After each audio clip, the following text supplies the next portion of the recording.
The time a coworker tried to get me fired by deleting my work and I got her job. I, 32F, worked in marketing at a mid-sized tech company. I was on a team with Stephanie 4OF, who had been there 15 years and saw herself as the queen bee. She hated that I was brought on because I specialized in a new digital strategy our VP was obsessed with. Stephanie didn't just dislike me.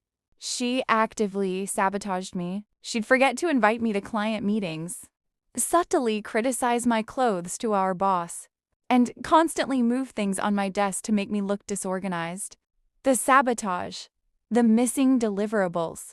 Our biggest project was launching a massive new product. I was responsible for all the final launch assets, the website copy, the press release, and the social media campaign. All files were stored on a shared company server with tight version control, which was key to my revenge.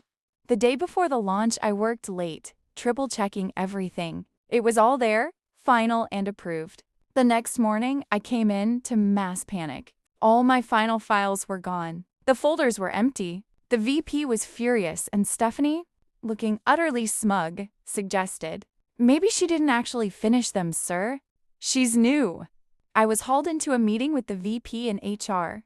They believed her. I was told to recreate the files or face disciplinary action. Essentially, I was one day away from being, "Here is where Stephanie made her mistake. She deleted the files, but she forgot about the digital paper trail, the proof. I didn't recreate the files." Instead, I went straight to our IT director, Gary, a friend who knew I was being targeted. I explained the situation and asked him to pull the server's access logs for the missing folders from 6 p.m. the previous evening to 8 a.m. this morning. The evidence. Gary came back with the gold. The logs showed that only one person accessed and deleted all the files. Stephanie's user ID at 10:45 p.m. from an office desktop she was known to use. It was a digital smoking gun. I walked back into HR, not with recreated work, but with Gary and a printout of the access log. I laid it on the table. The VP went white.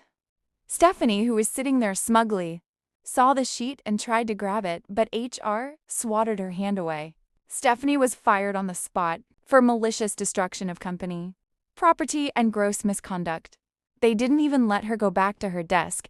Security escorted her out with her belongings in a box. The whole office was buzzing. A few days later, the VP called me into his office. He apologized profusely for doubting me and, here's the kicker, he offered me Stephanie's senior marketing manager position, along with a 30% raise and a bonus for saving the launch. I took the promotion and the raise. Now I run the team, and I make sure every single new hire knows that when working with shared files, the server logs never lie.